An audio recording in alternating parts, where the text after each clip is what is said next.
Jóvenes, buenas noches. ¿Qué tal, licenciado? Buenas noches. Mucho gusto Buenas noches, saludar. licenciado. Buenas noches, licenciado. Buenas noches, licenciado. Jóvenes, se mira el documento. Sí, se Sí, ve. licenciado. Ah, Sí, licenciado. bueno, excelente. Mire pues, vamos a hacer un pequeño repaso de todo lo que se ha visto y terminamos el módulo número 3 para ingresar al módulo número 4 el próximo miércoles, creo que es miércoles 21. Quiero ver, permítanme, vamos a ver.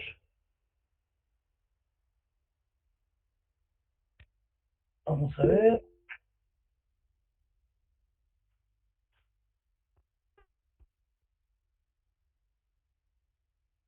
15, miércoles 20. El miércoles 20 es el último día de clase. Luego entramos a lo que es Semana Santa. Bueno, el por qué les puse en el descansador o bien en la pantalla lo que es la definición de discriminación. Fíjense, pues, vamos a iniciar la cátedra. ¿Cuántos alumnos sabemos? Sabemos más de 70. ¿Quién me puede dar el dato por ahí? 66, 74. 75, Creo que dijo. 77. Bueno, miren pues, el por qué les puse la definición en la pantalla. Dice que es un comportamiento social, trato diferente y perjudicial. Es un trato desigual que se da a una persona por motivo de raza, sexo, ideas políticas, religión, diferencias físicas, orientación sexual, etcétera. Yo no recuerdo si en el documento que les va a llegar está esta definición, pero si no les llega en el 202 bis del Código Penal Sustantivo, tenemos la definición. Esta es pregunta de examen. El que no está acá, dudo que la responda tal como yo quiero que me la conteste. No sé cuánto vamos a poner, si le vamos a poner 4 puntos, 2 puntos o 5 puntos a la respuesta. Si yo les pongo a ustedes esta definición, pero yo no le voy a... Es posible, yo les pongo comportamiento social, trato diferente, perjudicial, etcétera, etcétera, pero yo no les voy a poner ahí que es, que es discriminación. Yo les voy a poner ahí que ustedes anoten la respuesta, discriminación, perfecto. 2 puntos. Fundamento legal, otros 2 puntos. A ver, con respecto a esta con respecto a esta definición, ¿cuál es el fundamento legal? ¿Quién me lo puede decir? No tiene. No hay, no tiene. No hay, dijo que lo dejara en blanco o No colocar tiene en un... fundamento legal. ¿Qué me podrían anotar ustedes en el espacio? Sí, de No acuerdo. tiene fundamento Que no legal. tiene fundamento legal. No es una definición penal.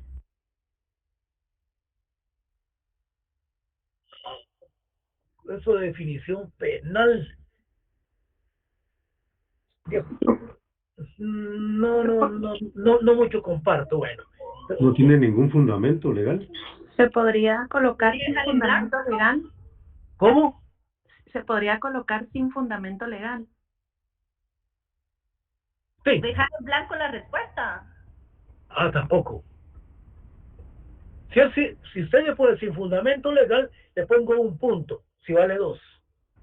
Si ponemos que no tiene fundamento legal, que es únicamente la definición, Por eso, si vale 2 puntos, le pongo 1. Sí, que si si se colocamos pone, definición segunda, la doctrina, Le pongo los 4 puntos.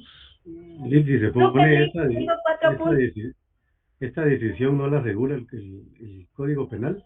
Pues es lo mismo. Es lo mismo. porque ya me han venido hablando. Pero si me ponen ustedes que con respecto a este concepto o a esta definición, nos referimos a la discriminación. Fundamento legal, principios doctrinarios. ¿Qué tal? Principios doctrinarios, lo que dijo la compañera. Es doctrina. Si me pone el 202, el que no está recibiendo la clase, a este le voy a poner 0, aunque me ponga discriminación. Le voy a poner los dos por discriminación, pero si me pone 202 bis del Código Penal, 0. Pero si me pone principios doctrinarios, le pongo los otros 2, 4. Por ahí voy. ¿Por qué? Porque vamos, cuando miremos el 202, ahí prácticamente nos da la conceptualización de la definición. Entonces, discriminación, fundamento legal, el 202 bis del Código Penal. ¿Estamos bien? Bueno, sigamos. Miren, les quería mencionar eso porque no hay sesgo ni hay mala intención de parte del catedrático, ni de esta clase, ni yo creo de las otras, en virtud, por ejemplo, cuando yo les preguntaba a ustedes con respecto a la conceptuación ideológica de lo que es el ladino, lo que es el indio, hablábamos que eran unos conceptos ideológicos que se dan en parte de la época colonial, porque eso lo vamos a ver ahorita cuando veamos lo que es la raza o lo que es la discriminación por aspectos raciales. También es parte doctrinaria cuando hablábamos de los arios. Pero ¿por qué surge esto? Porque el día del examen de los privados se le pregunta al estudiante, ¿trajo su código administrativo? Este licenciado saca la maleta de todas sus leyes y no sacó el código administrativo. Licenciado, lo dejé en el carro, vaya a traerlo, tiene 3 minutos. Regresa a los 5 minutos, se nos fue la hora del examen y él sin el código administrativo. Licenciado, lo dejé en la mesa cuando mi esposa o mi mamá me sirvió el desayuno. Jóvenes, código administrativo no existe. No hay código administrativo. Lo que son leyes de carácter administrativo, pero código no. Código administrativo no tenemos. Entonces, vamos a hacer un repaso de esto que ya vimos. ¿Por qué? Porque en las otras secciones tuvimos ciertas cuestiones en donde la temática se nos presentó un poco compleja, en donde tuve que hacer más sencillo el tema para poderlo interpretar. Cuando hablamos de los tipos principalmente cuando hablamos de la discriminación racial. Miren, cuando hablamos de los tipos de discriminación, y esto lo vimos en la última clase, miren, cuando hablamos del género, miren, al referirnos a la discriminación por género, entendemos que es toda distinción, exclusión o restricción en el sexo, que tenga por objeto o por resultado menoscabar o anular el reconocimiento, goce o ejercicio de un derecho por género. Hablábamos, del género masculino, del género femenino. Pero si estamos hablando de la conceptualización de género, es lo más general, es lo amplio. Género, ¿por qué? Porque es del género bisexual. Género homosexual. Género que es género que es lesbiana. Entonces, género heterosexual. El género es la conceptualización para referirnos a cada uno de esos conceptos. No sencillamente existe el género masculino y el género femenino. El género es la generalidad de los cuales nosotros nos estamos refiriendo a las lesbianas, género lesbiano, género de gay, de los gays, género heterosexual, género lésbico, etcétera. Es la generalidad cuando hablamos del género. No necesariamente género masculino, género femenino, no. ¿O si usted qué género es? Pues este es bisexual, es homosexual.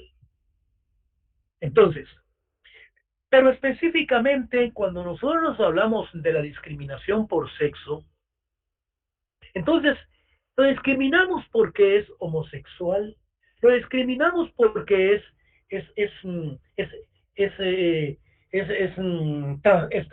transexual. Entonces, la discriminación por sexo consiste en tratar a una persona de una manera no favorable por el sexo de esa persona. Llega a solicitar un empleo, pero como es homosexual, ya viene el sesgo, ya viene la discriminación, en donde ya viene él si toma la decisión de iniciar acciones legales, porque se está cometiendo un hecho, un delito. Ya sea que él lo denuncia o no lo denuncia, puede haber omisión de delito. Entonces, la discriminación por identidad de género, hablamos del transgénero, lesbianas, homosexuales, bisexuales, y estos pueden iniciar reclamaciones por discriminación sexual. Eso de reclamaciones podríamos iniciar acciones de denuncias de carácter sexual. Ahora, esto lo vimos, la discriminación por religión.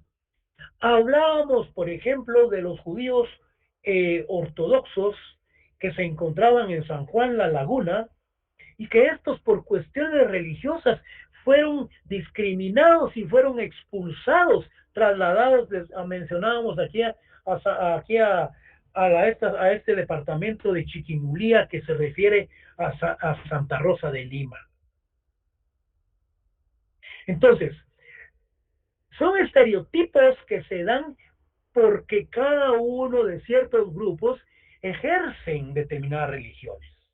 Entonces, discriminación religiosa consiste en tratar a una persona o grupo de una manera no favorable o puede ser desfavorable debido a sus creencias religiosas. Aquí tenemos lo que me le mencionaba, que del informe del 2016, lo que se dio en el año 2014, sobre la supuesta discriminación por parte de la población local de San Juan de la Laguna contra un grupo judío ultra ortodoxo. Este concepto ortodoxo, les voy a explicar, consiste en los aspectos fieles por medio de los cuales estas personas que ejercen esa religión judía son leales y la realizan porque pertenecen a la misma y son leales en determinadas épocas y en determinados tiempos y en determinados ambientes. Aquí tenemos que el ortodoxo es lo que sigue fielmente los principios de una doctrina o que cumple unas normas o prácticas tradicionales que generalizadas y aceptadas por la mayoría como adecuadas en un determinado ámbito. Esto es lo ultraortodoxo o bien ortodoxo. Se me puede ocurrir que en el examen yo les pueda escribir ahí, nos referimos a aspectos que se siguen fielmente en cuanto a principios doctrinarios que se cumplen a través de ciertas normas o prácticas tradicionales, generalizadas y aceptadas por la mayoría, que adecuadamente que se desarrollan en un determinado ámbito. Ustedes ya se ubicaron que me estoy refiriendo a aspectos legales normativos de una religión de carácter ortodoxa que realizan los judíos. Entonces, el que no llegó a clase no me va a poder contestar esa pregunta. No sé qué me va a poner. Me puede poner que la religión católica, la cristiana, tienen similitudes en cuanto a la conceptualización, pero aquí está siendo más específico. Si nos vamos a hacer un estudio, un análisis relacionado con investigaciones, nos referimos a doctrinas ortodoxas, principalmente de los judíos. Bueno, ya llevamos 2 preguntas de examen. Miren pues, esto era lo que se nos vino en mente con relación a la discriminación racial en una de las secciones anteriores. Vean, esto lo vimos nosotros, pero no lo vimos de esta manera. Cuando hablamos de la discriminación racial, este es un concepto que puede identificarse con el nombre de racismo. Y estos dos aspectos son pertenecientes o relativos a la raza. Entonces, de la raza tenemos la conceptualización racial y el aspecto racismo. Entonces, ¿en qué consiste el racismo? Puede ser que el día del examen venga aspecto doctrinario, que se basa en aspectos, en doctrinas y en estereotipos o en mitos. Son prejuicios de superioridad de una cultura sobre otra. Entonces me estoy refiriendo al racismo. ¿Recuerdan ustedes cuando hablamos de la clase aria? Y esta clase aria se refiere a aspectos eminentemente de prejuicios de una raza superior a otra. Entonces, el racismo es una doctrina basada en mitos, en estereotipos y prejuicios de superioridad de una cultura sobre otra, o puede ser de un grupo étnico sobre otro. El poder político económico o simplemente el etnocentrismo, aquí estamos hablando del racismo. Y cuando hablamos del aspecto etnocéntrico, es la interpretación o el comportamiento de las razas.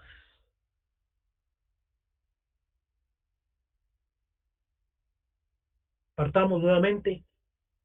La raza pertenece en lo relativo al aspecto racial y al aspecto y al racismo. ¿Y qué es el racismo? Es una ideología basada en la superioridad de un grupo étnico sobre otro. Ese es el racismo. Es una doctrina que se basa en mitos, en estereotipos y en prejuicios de superioridad de una cultura sobre otra. Esto no creo que vaya en el documento que se les va a enviar, por eso yo se los estoy explicando así despacio y detenidamente. Bueno, entonces entramos a lo que es el poder político. El racismo es una doctrina basada en mitos, estereotipos y prejuicios de superioridad de una cultura sobre otra, de un grupo étnico sobre otro. El poder político, económico o simplemente el etnocentrismo. Si yo les pregunto qué es la forma de la interpretación del comportamiento de razas, principalmente con respecto al racismo, esa interpretación y ese comportamiento, jóvenes, me estoy refiriendo al etnocentrismo del racismo.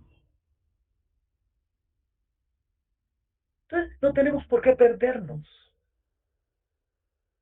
Es la interpretación y el comportamiento del racismo o bien de razas. Sencillamente les dejo el espacio. El link aquí está preguntando que es el referente al etnocentrismo.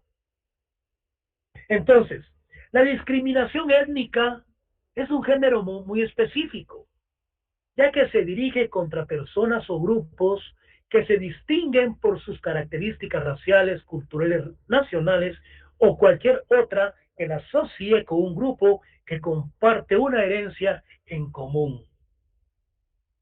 Acá hace referencia el apartheid y el antisemitismo.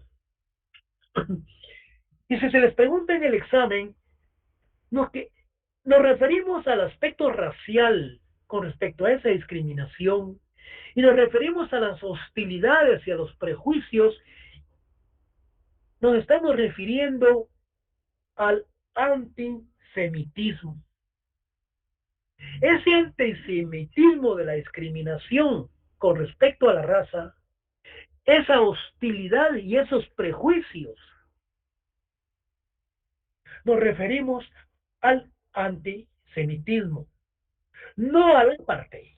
No me lo vayan a confundir, porque el apartheid es otra cosa. Lo vamos a ver. El apartheid, jóvenes, es una segregación. Es una división que se da en los grupos africanos negritos con los blancos. Es un instrumento jurídico, jóvenes, que se da durante 30 y 40 años. Y al fin, con la llegada de Nelson Mandela, es cuando se llegan a lograr y a conquistar esos nuevos derechos civiles y políticos en el pueblo africano. Eso es lo que vamos a ver a continuación. Entonces, como consecuencia, la discriminación no se da en un solo sentido, no es exclusiva de un solo aspecto, porque se presenta en una diversidad de límites. Aunque hay que hacer notar que existen tipos que son usuales. Recuerden ustedes dónde es que surge y se da la discriminación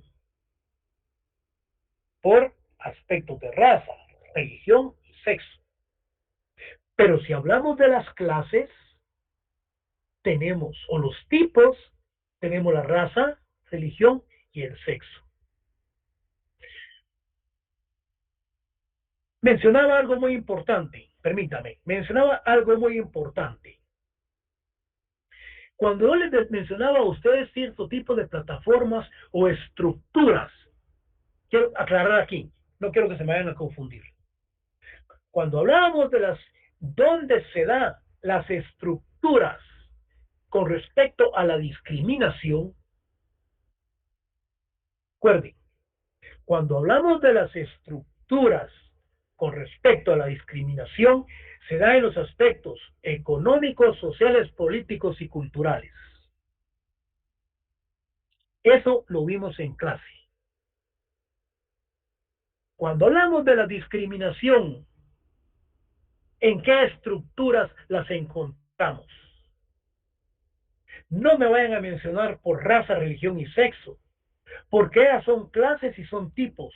Pero si yo les pido las estructuras económicas, sociales, políticas y culturales, entonces hago esa observación de una vez.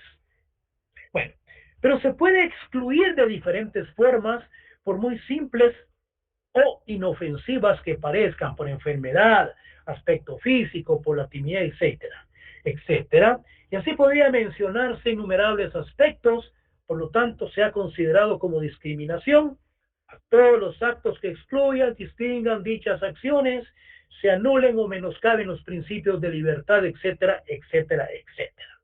Entonces aquí tenemos por ejemplo, instrumentos. Por consiguiente, no debe de rechazarse o menospreciarse o excluirse a nadie por ningún motivo, siendo esto un mandato de carácter internacional y es un compromiso de respetarlos por los países partes. O sea, cuando hablamos de países partes, son aquellos que han firmado todas esas convenciones, principalmente esta la internacional sobre la eliminación de todas las formas de discriminación racial. Les pregunto en el día del examen, mencione un instrumento internacional que se refiera con respecto a la discriminación racial. Recuerden que es instrumento internacional. Entonces me pueden mencionar el instrumento de la eliminación de todas las formas de discriminación racial. 4 puntos. Me pueden mencionar la Organización de los Estados Americanos. Excelente. Me pueden mencionar como instrumento internacional el convenio 169, que habla también de discriminaciones con respecto a los derechos humanos. Está bien. Me pueden hablar del Pacto de San José, que está bien celebrado en Costa Rica. No confundírmelos con los acuerdos o con los convenios firmados con la firma valga la expresión, con la firma de los acuerdos de paz. Porque aquí yo les estuviese preguntando de instrumentos de carácter nacional. Entonces, no confundir instrumentos internacionales con los nacionales. Entonces, el compromiso del gobierno en los acuerdos de paz, las peticiones del sector indígena, de emitir una ley en contra de la discriminación, surten sus efectos si se hace una reforma al Código Penal por medio del decreto 57/2002 del Congreso de la República, creándose el artículo 202 bis del Código Penal. Ese ya lo vimos. Ahí nos habla de la discriminación, ahí nos habla de las penas y de las multas, y nos habla también cuando se puede incrementar en una tercera una pena o una multa cuando se da en determinados casos. Eso lo vimos el último día de clase. Bueno, aquí habla, dice, con la Constitución de la República, los tratados internacionales en materia de derechos humanos. Quien por acción u omisión, quien por acción es el que comete el delito, u omisión es el que ha visto un delito y no lo quiere denunciar. Este incurre en los dos delitos. Por acción o por omisión, incurriera en la conducta descrita en el párrafo anterior, será sancionado con prisión de 1 a 3 años. Bueno, aquí seguimos con la misma pena y el mismo delito de ese hecho. Aquí tenemos la discriminación. Vamos a ver qué es lo que nos dice. Como se aprecia en la norma citada ante la reclamación de las comunidades indígenas, el legislador creó el tipo penal de discriminación, estableciendo por supuesto las consecuencias. Acá tenemos la Declaración Universal de los Derechos Humanos, de que toda persona tiene todos los derechos y las libertades sin distinción alguna de raza, color, sexo, idioma, religión, opinión política o de cualquier otra índole. Bueno,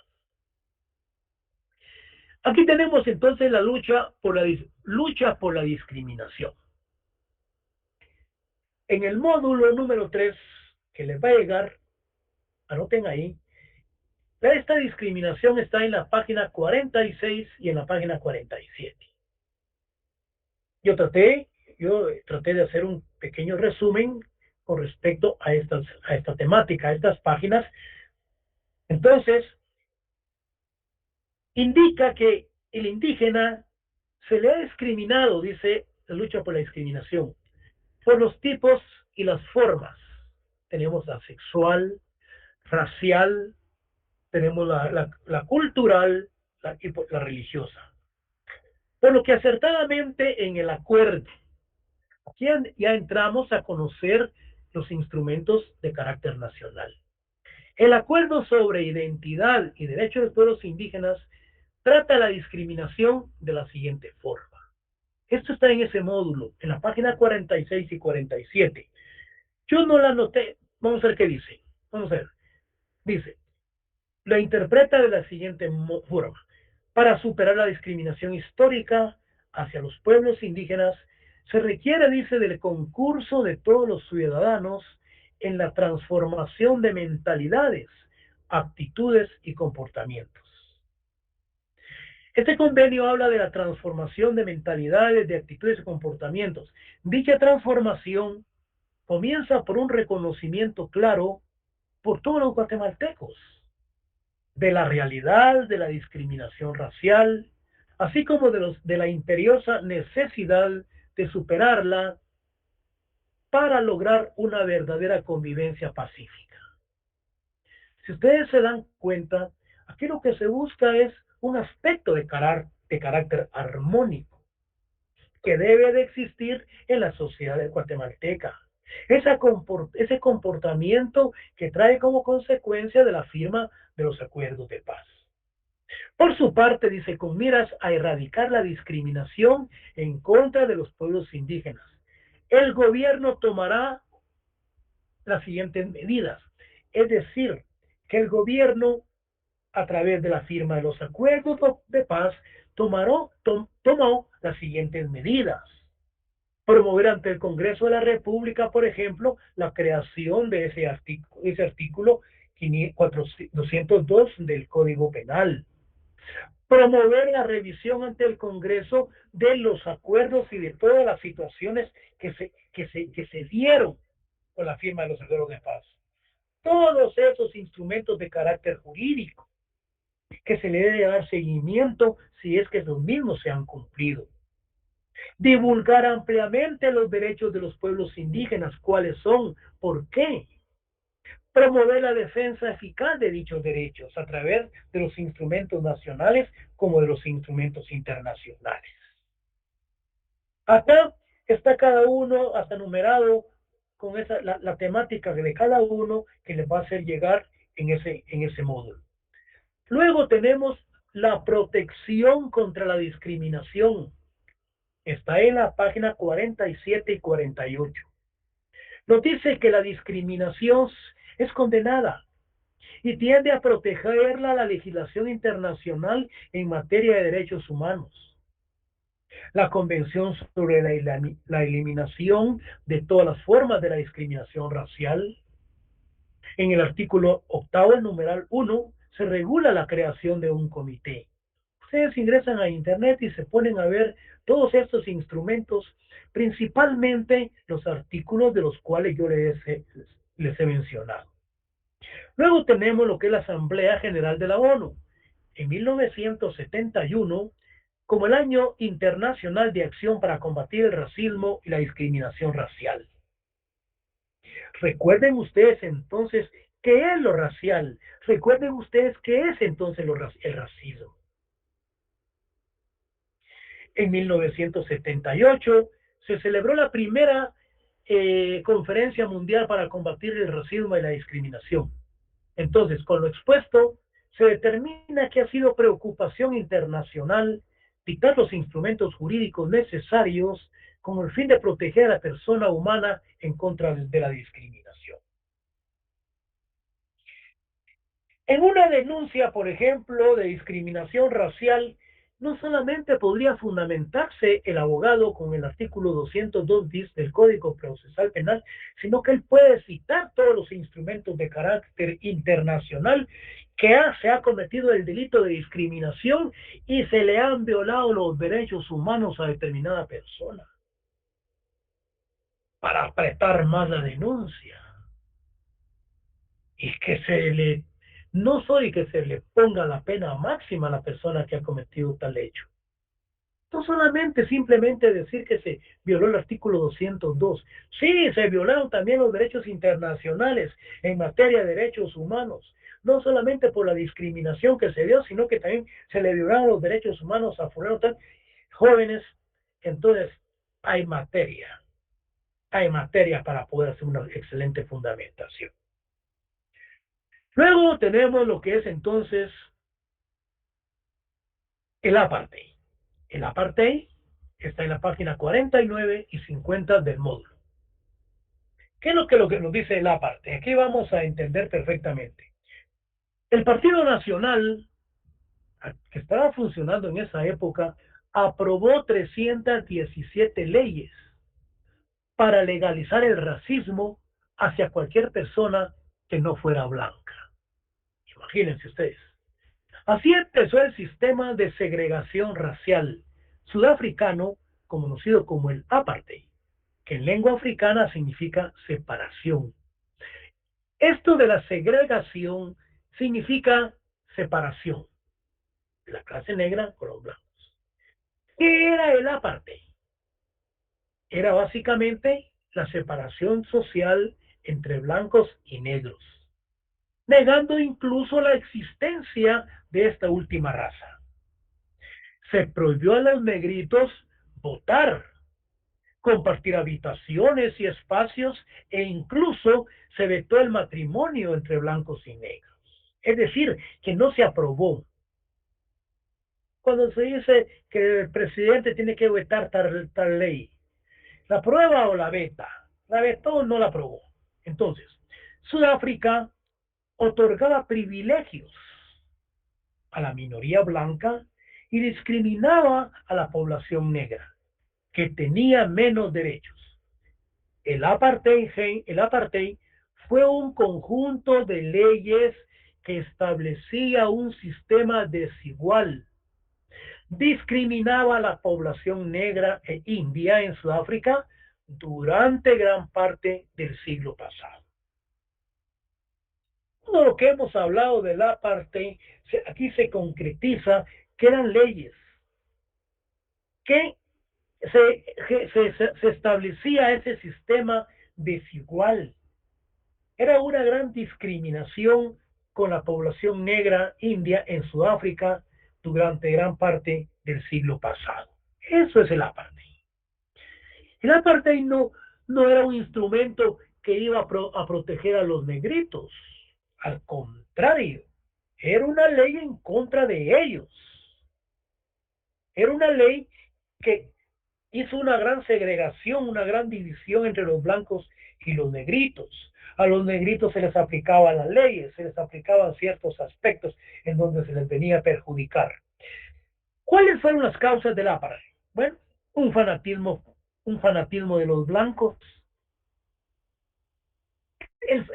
Las causas que se creó el apartheid, el fanatismo de los blancos, la gran cimentación de una minoría que se apoderó del poder en 1948, hizo del apartheid una política oficial de Estado, alegando la necesidad del dominio y del control de los blancos entre razas inferiores de menor grado de desarrollo y de civilización. ¿Quién creó el apartheid? El sistema fue practicado en Sudáfrica durante los siglos de los colonos blancos de origen neerlandés de Irlanda, de los africanos irlandeses. Esa terminología francesa, nosotros vamos a concretar en el examen cuál es el objetivo del apartheid, por qué se creó, qué buscaba. Sencillamente lo que estamos nosotros analizando. Entonces, ¿qué es la segregación racial? Sencillamente, jóvenes, es la separación de los distintos grupos raciales en los diversos lugares y ámbitos, en la vida colectiva diaria, en los colegios, en los restaurantes, etcétera, para acceder a bienes o servicios. Esa segregación racial se dio principalmente para abrir los espacios y darle mayor cobertura y espacios a los grupos de los negritos. ¿Qué tiempo duró? 3 siglos largos de discriminación y más de 40 años del apartheid. Ahora bien, aquí es donde muchos nos preguntamos, ¿quién fue Nelson Mandela? ¿Qué papel jugó este personaje? Bueno, fue un abogado, un activista contra el apartheid, fue un político, fue un filántropo sudafricano que presidió su país en 1994 al 1999, que gran parte de su vida él prácticamente permaneció preso. ¿Por qué? Porque era un filántropo, era un político que buscaba el reconocimiento, que él buscaba la igualdad en cuanto a los derechos humanos. Y esa gran separación, esa gran disgregación social, esa gran discriminación que se daba en Sudáfrica con los negritos y con los blancos. Ganó respeto internacional Nelson Mandela por solidarizarse por los derechos humanos, la paz, las relaciones entre razas, la igualdad de género, los derechos de los niños, la justicia social contra la pobreza. Bueno, aquí tenemos África en su sistema racista. Existía una política oficial en que una minoría blanca dominaba y explotaba a la mayoría negra. En 1972 quedó excluida, imagínense ustedes, de los Juegos Olímpicos de Múnich. En el 44 surge el sistema que designaba la política de la división racial y de la organización del territorio aplicada sistemáticamente. ¿Cuál era el objetivo? Era separar las razas en el territorio jurídico, estableciendo una jerarquía en la que la raza blanca era dominante. La raza negra fue relegada a pequeños territorios marginales o autónomos y privada de la ciudadanía sudafricana. Todos nosotros escuchamos lo que es la mencionada Guerra Fría. Miren, la Guerra Fría surge al finalizar la Segunda Guerra Mundial. Al finalizar la Segunda Guerra Mundial surge lo que es la Guerra Fría, que se da por aspectos eminentemente económicos, sociales, culturales y políticos entre los Estados Unidos y la Unión Soviética. Esa es la Guerra Fría. Nos dice, al finalizar la Guerra Fría, que fue un enfrentamiento, bueno, la Guerra Fría fue un enfrentamiento político, económico, social, ideológico, militar e informativo, iniciando al finalizar lo que yo les mencionaba, la Segunda Guerra Mundial, entre el bloque occidental, liderado por los Estados Unidos, y el bloque del este, liderado por la Unión Soviética. Entonces, al finalizar la Segunda Guerra Mundial, terminando el proceso con la llegada de Nelson Mandela a la presidencia de la República de Sudáfrica, dándose a la población negra entonces sus derechos civiles y políticos, es lo que logra el país africano. Acá tenemos un pequeño comentario que dice, es necesario hacer un análisis de la época del apartheid africano y la situación del indígena guatemalteco, que objetivamente se le ha segregado, se le ha disminuido, se le ha excluido, se le ha extinguido, negándosele el derecho al desarrollo, a la educación, salud, trabajo, situación. Situación esta que debe de cambiar. Tarea que le corresponde a todos los sectores activos del país, principalmente al sector indígena, político y gobierno, con el fin de abrir los espacios necesarios al sector indígena para su participación en el desarrollo económico, político y social del mismo, tratando de minimizar la exclusión a este sector de la sociedad guatemalteca. Todo esto es lo que se está tratando de hacer con el nuevo gobierno, abriéndole los espacios al sector étnico, al grupo tribal, a los grupos tribales, a los grupos indígenas de nuestro país. Es necesario que este país salga de la situación en la cual se encuentra. Es necesario la participación conjunta de todos los ciudadanos con el gobierno, con el Estado, para sacar adelante al país de la situación en la cual la ha mantenido y la mantuvieron por más de 30, 40 años desde la época de la colonización.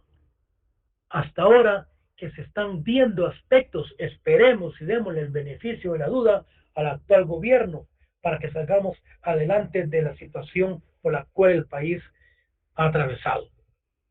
Por último, jóvenes, llevamos 45 minutos. Por último, tenemos lo que es la Defensoría Maya, la cual yo se las puedo explicar qué consiste.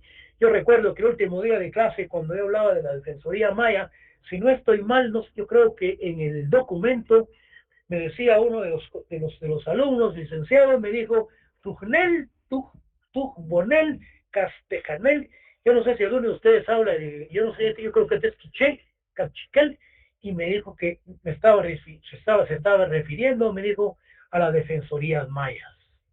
Yo no hablo ese idioma, pero fue muy interesante porque la plática de la cátedra se volvió bastante amena con la participación del compañero, que él nos iba dando ciertas instrucciones cuando hablábamos de cierta terminología con respecto a lo que es el pluriculturismo, lo que es el monoculturismo, lo que son los derechos mayas, lo que es los derechos de los pueblos garífonas, los ladinos, y etcétera. Bueno, y nos preguntamos cuál es entonces la mayor pena que los grupos indígenas mayas pueden aplicar en sus comunidades. Y lo vamos a ver. Hablamos con un catedrático que da penal y me dice, y procesal penal, y me dice que sería importante cómo hacer una conjugación de la aplicación del derecho indígena, del derecho consuetudinario, del derecho maya, con el derecho interno, me dice. Yo a veces le dije, les hago ciertos planteamientos y les explico cómo se aplica el derecho consuetudinario con determinados casos. Le dije, con respecto a la aplicación del derecho interno nacional, lo cual debe, y entonces me dice, sería bueno que creáramos una cátedra relacionada específicamente para los estudiantes, me dice, para la aplicación, que ellos tengan claro cómo aplicar el derecho indígena y cómo aplicar el derecho interno. Bueno, es cuestión, yo sí le dije, le explicaba de cómo, más o menos, más les explicaba más cómo yo les hacía a ustedes esa interpretación de tipo jurídico del derecho interno y del derecho consuetudinario en determinados casos. Sería bueno llevarlos estos casos con ciertas fundamentaciones y con aspectos eminentemente prácticos, lo cual yo creo que vamos a madurar la idea, y si es posible en derecho agrario, podríamos hacer unos planteamientos de esta naturaleza para que los estudiantes tengan claro cómo aplicarlo. Yo les comentaba a ustedes de aquel caso de aquellas personas que van licor clandestino para una fiesta. Se les aplicó el derecho consuetudinario en base al convenio 169 y a las leyes internas y los convenciones. Señores, el juez inmediatamente les dio la falta de mérito, les entregó el licor y les dijo, bueno, vayan a celebrar su fiesta y al cumplimiento de su derecho consuetudinario, doctrinariamente hablando. Bueno, ese caso yo recuerdo que se los planteé. Entonces, estas comunidades indígenas o bien estas defensorías mayas jóvenes se refiere para la construcción de un nuevo estado multicultural, multiétnico y plurilingüe que yo les mencionaba. Guatemala, cuya misión es promover y defender los derechos del pueblo maya, los derechos de los pueblos indígenas y los derechos humanos de la población guatemalteca en general. La construcción del aspecto multicultural, multiétnico y plurilingüe. ¿Cuál es la naturaleza de la defensoría? Este es un ente autónoma, es autónomo, con acciones y definiciones políticas, no es lucrativo, no depende del gobierno, y no es un instrumento ni forma de parte de algún partido político. Es un espacio de unidad y convergencia política de representantes de las comunidades lingüísticas, de organizaciones, de asociaciones y de autoridades mayas, de estudiantes profesionales, de grupos étnicos y científicos.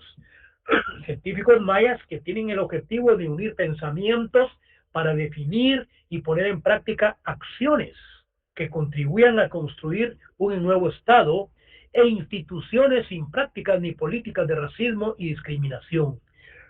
Aquí podríamos hasta poner como ejemplo lo que mencionábamos en una de las cátedras anteriores cuando hablábamos de la interculturalidad. ¿Cómo se conforma?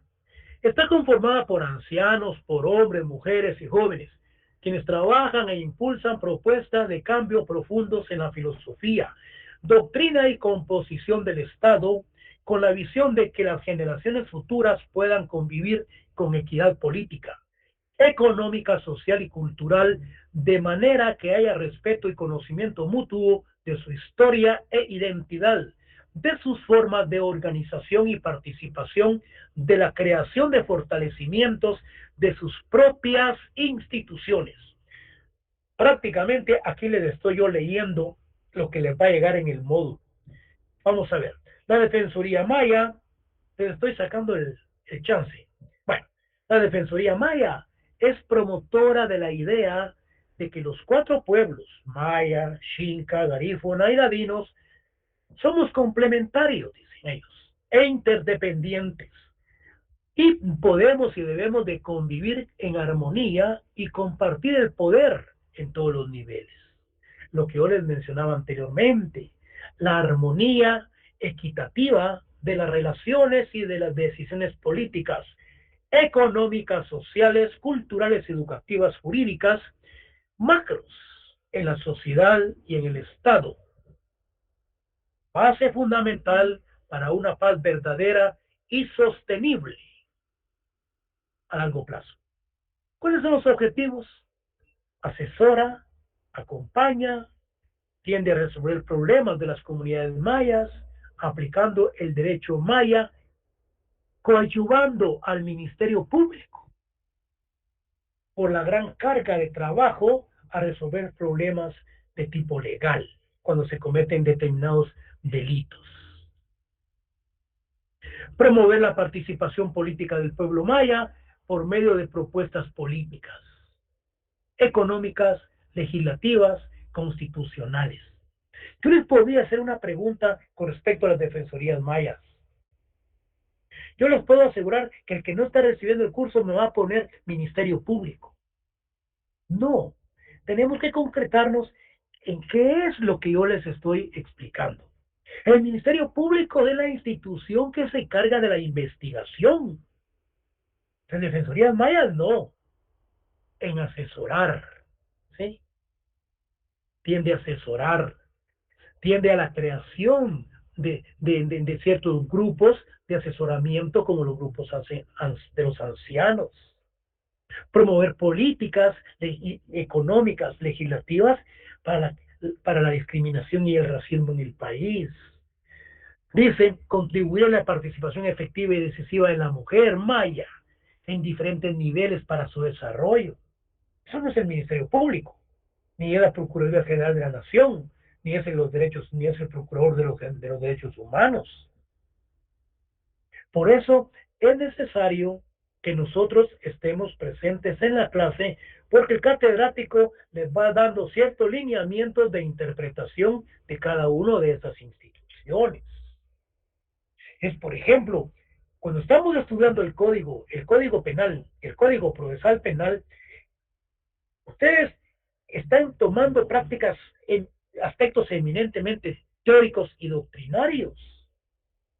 Pero para poder llegar a la interpretación de cada uno de la filosofía y del aspecto principalmente espiritual de la creación de la norma, es necesario que ustedes estén presentes, por ejemplo, en una primera declaración.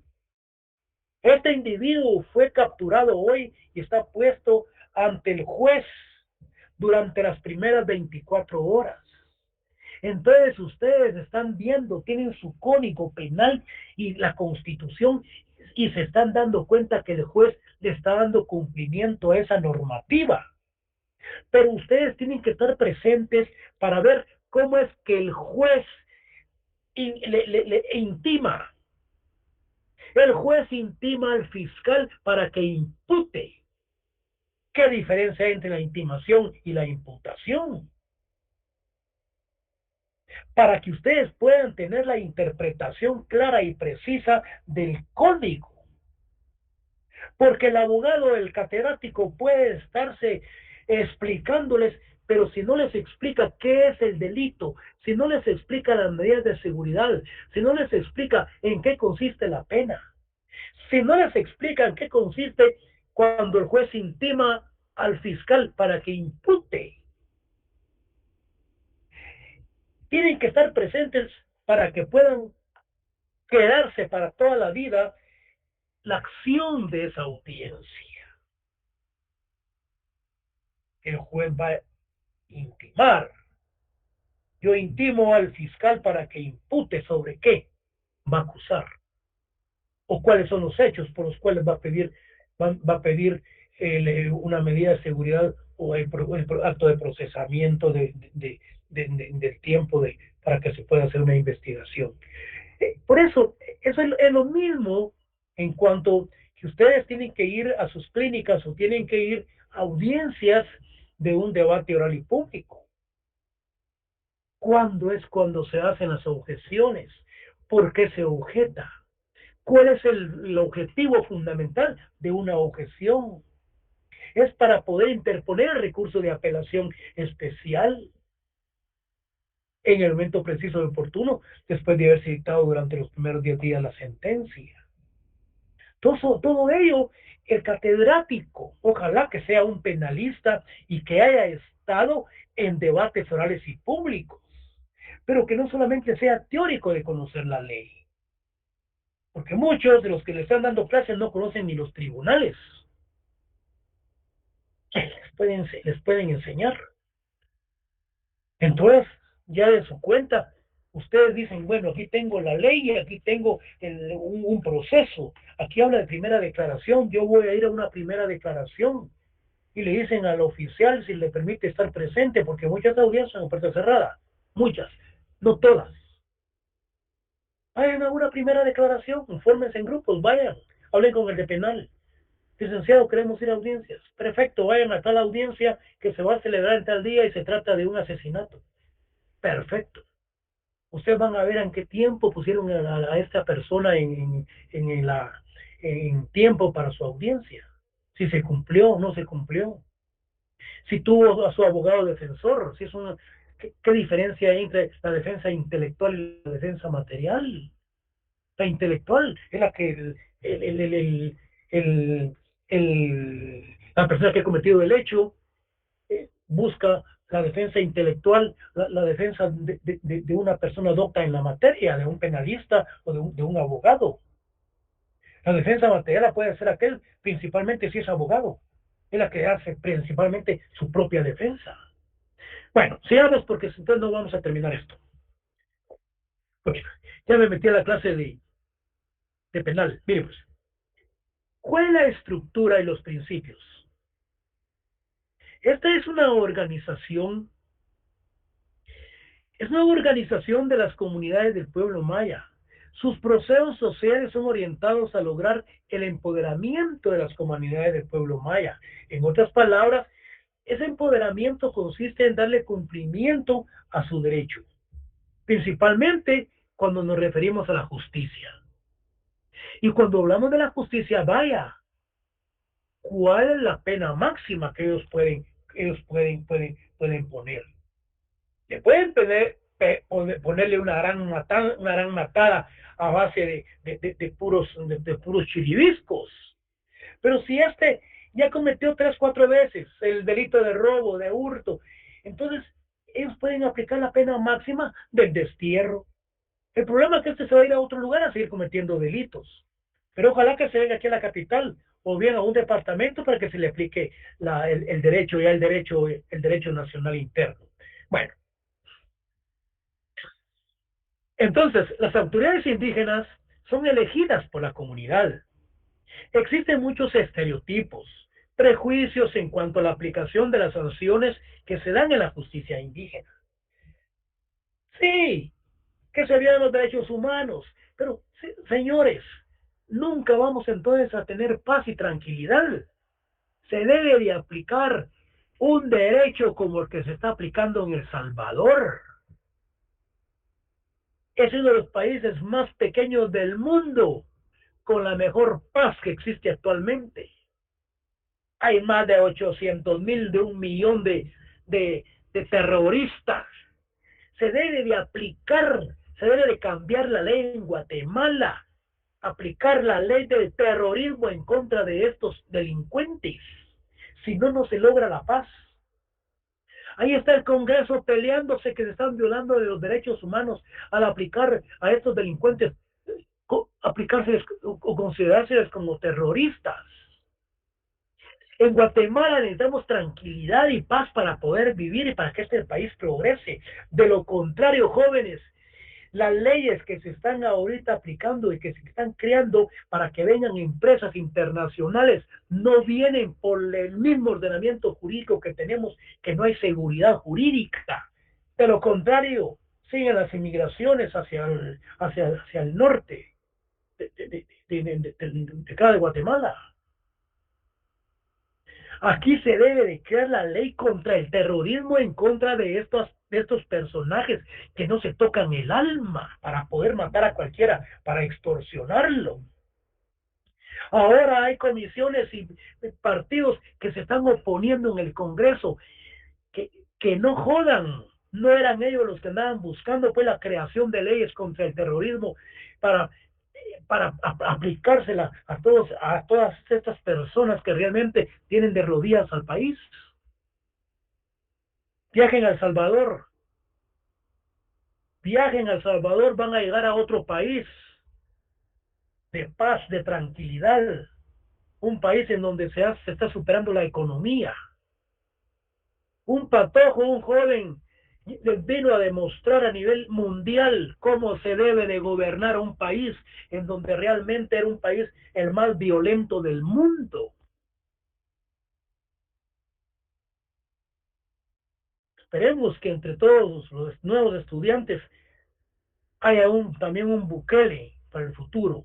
Entonces, hablábamos del destierro, hablábamos de la aplicación entonces de las leyes de carácter indígena en el país. Para finalizar, jóvenes, el sistema jurídico maya, el derecho maya es un sistema jurídico que contiene un conjunto de normas vinculadas lógicamente entre sí, surgido de la necesidad de establecer un orden social y de regular la conducta humana en el marco de las relaciones sociales, enmarcados doctrinariamente en el derecho consuetudinario. Cabal, una hora, jóvenes alumnos, nos queda la última clase antes de Semana Santa y hemos finalizado con el módulo número 3. El próximo día de clase miramos el módulo número 4. Así tenemos el material de examen del módulo 2, 3, 4. Y el módulo número 4 se refiere a lo que es la definición de asimilación, el etnocidio cultural, formas de asimilación y formas de etnocidio. No confundir, jóvenes, lo que es el etnocidio cultural con genocidio. La asimilación la vamos a analizar y estudiarla, cómo es que se analizan los aspectos eminentemente culturales, el etnocidio, cómo es que se quieren eliminar el etnocidio cultural, y asimismo sus formas y la asimilación. Vamos a darle un par de pinceladas a lo que es genocidio. No está acá. Pero el genocidio ya sea es el exterminio de ciertos grupos sociales o determinadas de clase social, lo cual supuestamente se dio en el país durante la época de Ríos Montt. Si hay alguna pregunta, jóvenes, pues tenemos toda la noche. Hoy es día viernes, día de parranda. No salgan, quédense en sus casas mejor. Es hora de dormir, Lee. Dichosos. Pues es hora de descansar, van a tomar café, ir a descansar y nos miramos el próximo miércoles. ¿Tienen alguna? Muchas gracias. Gracias, Nick. ¿Tienen alguna duda? Bueno, joven, nos miramos el próximo miércoles. Gracias, feliz noche. Que Gracias, Nick, feliz noche. Feliz noche, Lee. Adiós. Feliz noche. Feliz noche. Feliz noche, Lee. Feliz noche, licenciado. Feliz noche, joven. Feliz noche, licenciado. Gracias.